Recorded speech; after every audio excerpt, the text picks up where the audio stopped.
Uma arrecadação mais alta, o governo federal prepara uma medida provisória que pode taxar compras de até $50 de grandes redes internacionais de varejo. A gente recebe aqui no Jornal da Manhã a repórter Luciana Verdolim. Luciana, sempre bem-vinda. O objetivo é principalmente taxar esses sites chineses, não é? Sim, no momento de queda de arrecadação, de precisar incrementar a arrecadação, o governo avalia que esse seria o melhor caminho. Bom dia, Tiago, bom dia a todos. O Ministério da Fazenda, no entanto, ainda tenta minimizar essa decisão que foi tomada pelo governo federal, lembrando que, na verdade, nunca houve isenção para compras, principalmente de sites chineses. O que acontecia?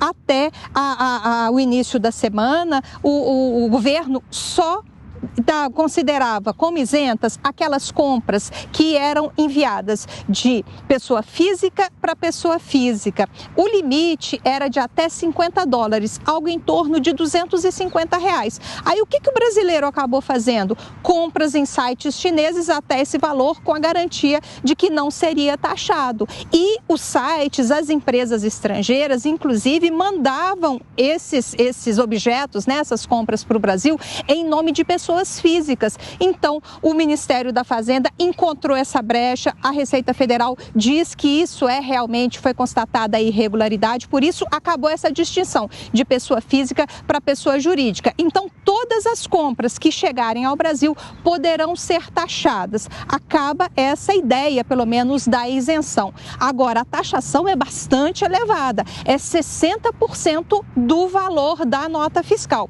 E o governo está avisando que, a partir de agora, vai cobrar informações também mais completas do importador, exportador e o valor do produto. Se for encontrada alguma irregularidade, além da taxa de 60%, poderá ser incluída aí uma multa por informações falsas prestadas à Receita Federal. O Ministério da Fazenda veio a público, a Receita Federal também se justificou, alegando o seguinte, que na verdade está fazendo com que o consumidor brasileiro tenha mais proteção. Alega que vai ter uma vantagem, as compras vão chegar mais rápidas aqui no Brasil, então não vai ter aquela burocracia de ter que ficar passando pela alfândega, sumir lá em Curitiba, como muitas vezes acontecia. E avalia também que vai proteger a indústria nacional.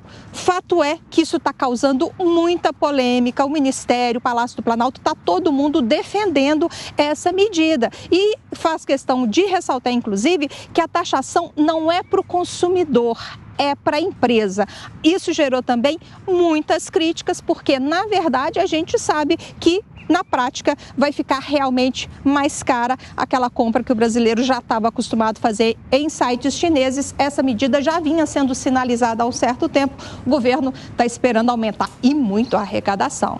É isso. Luciana Verdolim de Brasília. E já estamos aqui nos estúdios com o nosso comentarista de economia, Alan Gani. E já aproveitando esse assunto, é uma medida que protege a indústria nacional? Você concorda em taxar esses sites? Bem-vindo. Bom dia, Tiago. Bom dia a toda a nossa audiência. Com certeza é uma medida bastante polêmica. O consumidor, ele não gosta desse tipo de coisa. Veja que muitas pessoas gostam de viajar para os Estados Unidos para fazer compras no país. Por quê?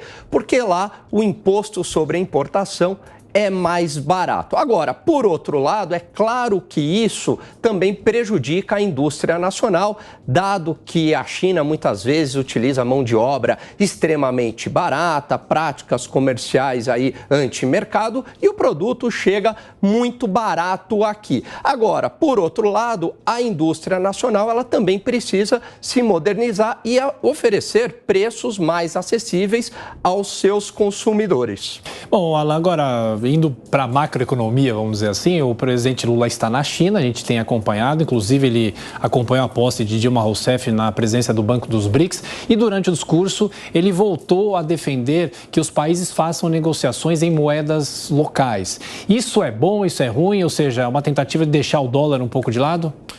Então, Tiago, na verdade, todo mundo acaba utilizando o dólar. Por quê? Porque os Estados Unidos têm uma grande força econômica, uma credibilidade. Ninguém está obrigando os países a utilizarem o dólar. Eles utilizam o dólar dada essa pujança econômica dos Estados Unidos. Se os Estados Unidos amanhã deixarem de ser essa pujança econômica, perderem a sua credibilidade, vão utilizar uma outra moeda.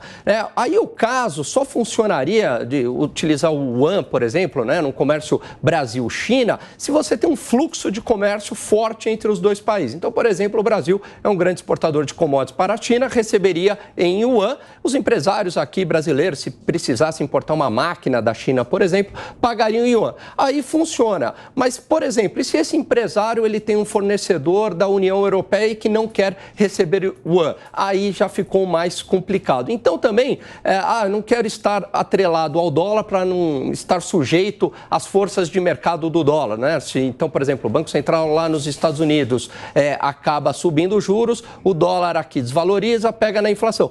Mas, se você trocar, você vai estar sujeito às forças de mercado de uma outra moeda, por exemplo, o yuan, a moeda chinesa. E vamos lembrar que o governo chinês ele intervém bastante na sua moeda também. Intervém mais até que o próprio Estados Unidos. Então, às vezes, é trocar aí 6 por meia dúzia e ainda não é factível isso. Sem dúvida. Alan Gani, nosso comentarista de economia, bom dia de trabalho para você. Até mais tarde.